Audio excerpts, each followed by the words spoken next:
ሊግ ስፖርት ኦፊሻል ባለምሰገድ ሲፉና በበጋሻው አየለ መረጃችን ለብዙዎች ተደራሽ ይሆን ዘንድ ላይክ እና ሰብስክራይብ ማድረጉን እንዳይዘነጉ። ሊግ ስፖርት ኦፊሻል የስፖርትና የመዝናኛ ፕሮግራም ሁሌም ለለውጥ እንሰራለን። አሰልጣኝ ካሳዬ አራጌ በቅድሚያ ጥሪያችንን ተቀበለ ይህንን አጠር ያለ የስልክ ቃለ ምልልስ ለመስጠት ፈቃደኛ በመሆነ በአርት ስፖርት ስም ላቅ ያለ ምስጋናችንን ማቅረብ እንወዳለን። እንደው ለቃለ ምልልሳችን ጅማሮ ይረዳ ይሆን ዘንድ ነፍሱን ይማረውና የታሪክ ተመራማሪው ምሁሩ ጋዜጠኛ ገነነ መኩሪያን ህልፈተ ህይወት አስመልክቶ አጭር ቆይታ እናደርጋለን። ቆይታችንንም የእግሩን መቆረጥ በእንዴት አይነት ሁኔታ የሆነ የሰማው በስልክስ አግኝተው ነበር ወይ? የእግሩን መቆረጥ ተከትሎ የነበረበትን ሁኔታ በስልክ ተነጋግራችሁ ነበር ወይ? ጥያቄያችንን ቆይታችንን ከዚህ ብንጀምር። አያነሳም ስልኩ።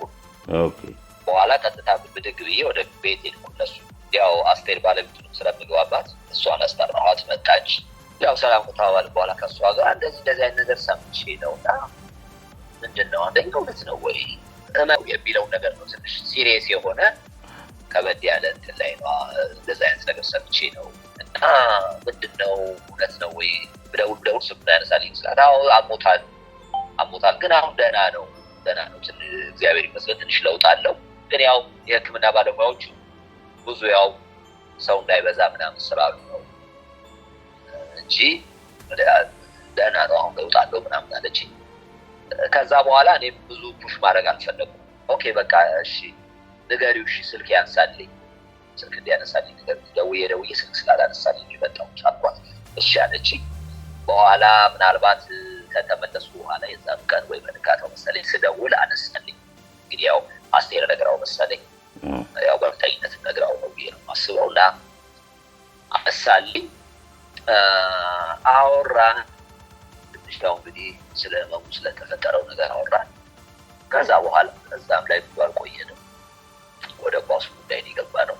በመሀልም በተወሰነ ደረጃ አንዳንድ ክፍተቶች ስለነበሩ ቅሬታዎች ስለነበሩ በሱ ጉዳይ ላይ አወራን። እኔ እንኳን ያው በዛ ጉዳይ ላይ ማውራት አልፈለኩም፣ ምክንያቱም እንደዛ አይነት ህመም ላይ ሆኖ ጉዳዩን ማንሳት አልፈለኩም። ግን እሱ ራሱ ጉዳዩን አንስቶት መነጋገር ምናምን ስለፈለገ በዛ ላይ እንግዲህ ብዙ ነገር አወራን።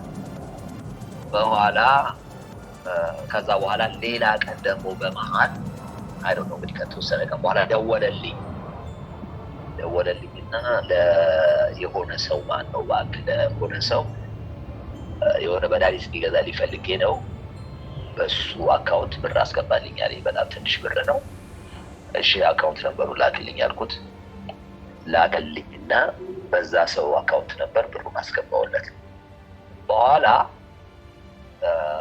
እኔ አሁን እንደዛ አይነት ግምቱ አልነበረኝም፣ ማለት የገንዘብ ችግር ይኖራል ምናምን የሚል ግምቱ አልነበረኝም። እና ግን ያንን ቅድም እንዳልኩ አንደኛ በጣም ትንሽ ብር ነው። ስለዚህ በዛ ሰው አካውንት አስገባልኝ መድኃኒት እንዲገዛልኝ ምናምን ሲል አይ ምናልባት እንደዚህ አይነት የገንዘብ ችግር ይኖር ይሆን እንደ ምናምን ባልኩና እኔ አንዱ እንግዲህ ሰለሞን ተስፋዬ ነው ለንደን ያለው፣ አብዱራዛቅ ናይጄሪያ፣ ሌላው ኩምሻ እንግዲህ ኩምሻን ጠይቄዋለሁ ይመስለኛል። አዎ ኩምሻ ማለት ሌላ ደግሞ አንድ ጥላሁን ወንድሙ ምንድነው ጓደኛችን አለ ጋር የሚግባባ እሱ ጋር ደወልኩ። ሌላ ደግሞ በሄድ የሚባል በመስል ስሙ ፊፊ ምንድነው አሮ ነው ቤቢ ታቆ ከሆነ አዎ የቃሊቲ ፊፊ የድሮ ጓደኛችን የቃሊቲ ልጅ ያው እሱ ጋር ገና ይባባል። እነሱ ጋር ደዋወልኩና ትንሽ እንደዚህ ገና እንደዚህ አይነት ሁኔታ ላይ ነውና የሆነ ነገር ኮንትሪቢዩት አድርገን ትንሽ የሆነ ነገር ሊያግዝ ይችላልና ብዬ እንትን አልኩላቸው። እነሱ ፈቃደኛ ሆነው ያንን ብር ላኩና እኔ አካውንት ውስጥ አስገቡ፣ እኔ ጋር አስገቡ አልኳቸው። እኔ ጋር ያንን ብር አካውንት ልከው አስገቡ እያንዳንዳቸው ገንዘብ አዋጥተው። ከዛ በኋላ ደወልኩለት እና ያው እንደዚህ አይነት ነገር ዝም ብለን እንደዚህ የተወሰነ ነገር አሰብና አዋተን የተወሰነ ትንበልና የተወጣ ገንዘብ አለ አካውንት ነበር ላክልኝና ላስገባለን ስለው አካውንት ነበር አሁን የለኝም እየተጠቀምኩበት አይደለም ምናምን አለኝ። የመጀመሪያው የላክለት ግን በማካውንትና ስንት ብር እንደሆነ ማወቅ ይቻላል? ብሩ ትንሽ ነው። የመጀመሪያው 1000 ብር ነው ምናምን በላይ ልገዛ 1000 ያስገባል ብሎ ግን በማካውንት እንደነበረ ምናልባት በአበበ ይሁን እርግጠኛ አይደለሁም። ኦኬ የሆነ ሰው ላከልኝና በዚህ አስገባልኝ ምናምን ላከልኝ ወይ ነገረኝና ያስገባ ያንን ሳይ ነው ማለት በዛ ደረጃ ፍራንክ ላክልኝ ካላይ ምናልባት የገንዘብ እጥረት ይኑር ይሆን ብዬ ነው ያንን ልጆች አወቅኳቸው። ያው ከባለቤቴ ከኮኒም ጋር ስለሚግባቡ ለእሷም ስነግራት ነው ከእሷ ጋር ስናወራ ምናልባት አይታወቅም እንደዚህ አይነት ሊያስፈልገው ይሆናል እና ለምን እንደዚህ አንተ ጓደኛዎች የምትቀራረቡት ለምን እንደዚህ አታረጉ ምናምን ስትል እንዳልኩ እነሱን አነጋገርኩና ያንን ገንዘብ መጣ በኋላ ደውዬ ስነግረው የለኝም ምናምን አሁን እየተጠቀምኩበት አይደለሁም ምናምን አለኝ። ቀላል እኮ ነው ለምን እንደዚህ ያታረጋግጥ ስለው በቃ እኔ እነግርህና ይዘህልኝ ትመጣለህ አለ። ይዘህልኝ ትመጣለህ አለ። ኦኬ በቃ እሺ ደውልልኝ አልኩት። በኋላ የሆነ ቀን ደወለልኝና ይዘህልኝ አለ። ኦኬ ይዤልኝ መመጣ ከሆነ እንግዲህ በባንኩ አሰራር 50,000 ብር በላይ ማውጣት አይቻልም።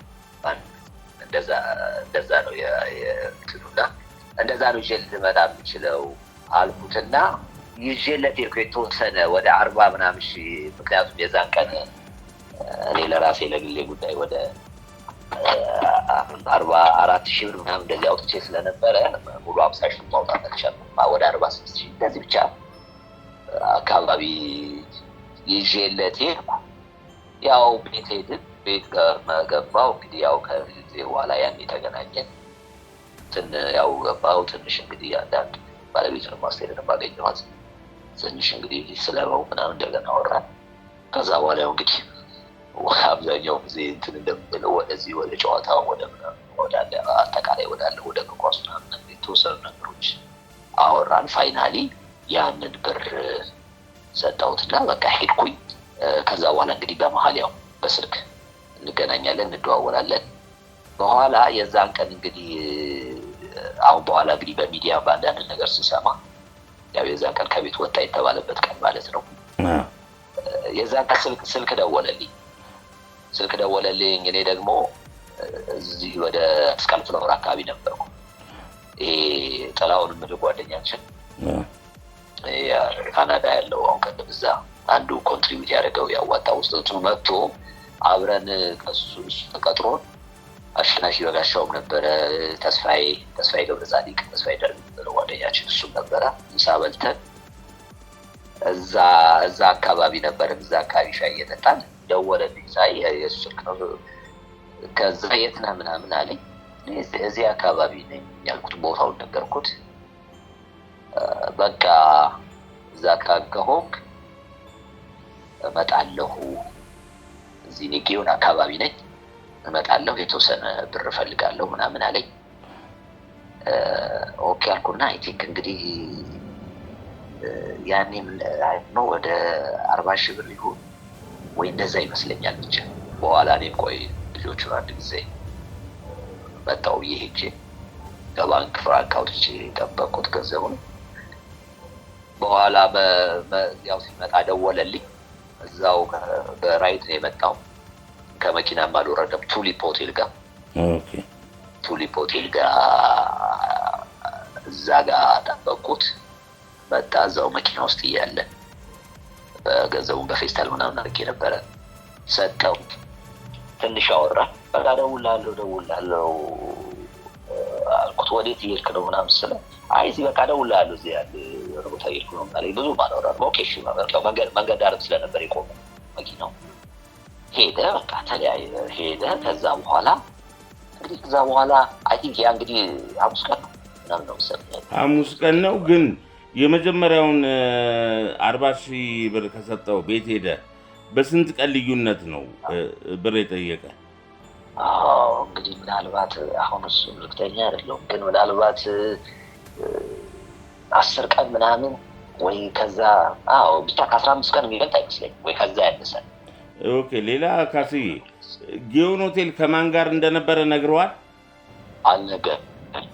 ጊዮን ሆቴል አካባቢ ላይ በቃ ስመጣ እደውልልሃለሁ ወደዛ ስለሳ እኔ ያለሁበት ቦታ ጠየቀኝ፣ ነገርኩት። እዛ ቅድም እንዳልኩ ያው ቆይ አሁን የምትመጣ ከሆነ ትንሽ ጊዜ ስጠኝ፣ እኔ ትንሽ ወደዛ መሄድ አለብኝ፣ ሌላ ቦታ ነው ያለሁት ብዬ ነገርኩት። እዛ አካባቢ እንትን እያልኩ ነው አልኩት። እሺ በቃ ከዛ ስነሳ እነግርሃለሁ ምናምን። እሺ አልኩኝ። ያው ቅድም እንዳልኩ በቃ እኔ ከልጆቹ ቆይ አንድ ጊዜ ብዬ ሄድኩኝና አውጥቼ ጠበቁት። እዛው ተመልሼ በቃ እዛው ሻይ የምጠጣበት ቦታ ጠበቁት። ያው ከዛ መንገድ ላይ እያለ ደወለልኝ። ከዛ ያንን ገንዘብ ሰጠሁት። ሄደና እንግዲህ የዛን ቀን ማለት ህይወቱ አለፈ የተባለ ቀን የት እንዳለስ አልነገረም ነበር? እስከዛ ቀን ከሐሙስ እንግዲህ ህይወቱ ካለፈበት ቀን ድረስ የት እንዳለ አልነገረም? አልነገረኝም። የት እንዳለ አልነገረኝም። የዛን ቀን ነው የቱ ቀን ደወለልኝና የት ነህ ምናምን አለኝ። እንግዲህ አይ ቲንክ የደወለልኝ ወደ 10 ሰዓት ከምናምን አካባቢ ነው የደወለልኝ። 10 ሰዓት ከምናምን የት ነህ አለኝ። እኔ ወይ ወደ ሰናይ ክሊኒክ እየሄድኩ ነው ወይ ሰናይ ክሊኒክ ነኝ፣ ብቻ ከሁለት አንዱ። አባቴን ይዤ እንደዚህ ክሊኒክ ልሄድ ነው፣ ወደዛ ሊሄድ ነው አልኩት። በቃ እንደዚህ ፍራንክ ይዘህልኝ እንድትመጣ ነበር አለኝ። ኦኬ ምናልባት እንግዲህ ከዛ እስከምመለስ ባንክ ሊዘጋ ይችላል። ካልተዘጋ ኦኬ፣ ከደረስኩኝ እዛ እንትን ስለሆንኩኝ ከደረስኩ ነው፣ እርግጠኛ አይደለሁም ምናምን አልኩት። ምናልባት ሊዘጋ ይችላል 11 ሰዓት ላይ ስለሚዘጉ መሳያት 11 ሰዓት ነው ስለሚዘጉ። ኦኬ በቃ እዚህ ጋር የት ጋር ምናምን አልኩት። ይሄ ቦታው ነገረኝ። እኔ ቦታውን በትክክል አላውቀውም። የቱ ጋር ስለው ይሄ በእምነት የሚለው በእምነት እሱ ጋር ከመድረስ በፊት ከዚህ ከግሎባል ወደ ላይ ስትሄድ እሱ ጋር ከመድረስ በፊት አለ በቀኝ በኩል አንድ ዋካ ምናምን ይባላል። ኦኬ በቃ ከደረስኩ እሺ፣ ያለበለዚያ ግን ነገ ነው እንግዲህ ከደረስኩ። ያው ዋናው እሱ የፈለገው እንትኑ ስለሆነ ማለት ነው፣ ያው ገንዘቡ ስለነበር የፈለገው። ፋይናሊ ሰዓቱም ሄደ። በዛ መሀል እሱ ከደወለልኝ በኋላ መሰለኝ አስቴር ደወለችልኝ። አስቴር ደወለችልኝ። ከዛ ሳነሳ አስቴር ነች። ሰላም ተባባልን። ከዛ ጠየቀችኝ፣ ካሳይ ለገነነ ገንዘብ ሰጥተዋል ያለች ገንዘብ ሰጥተዋል? አዎ አልኳት። ያው በሁለቱ መካከል ባልና ሚስትም ስለሆነ ምንም የተደበቀ ነገር አለ ብዬ ስለማላስብ አዎ አልኳት። በቃ አሁን ትንሽ አንዳንድ ነገር ያለው ሁኔታ ጥሩ ስላልሆነ አሁን አትስጠው አለች።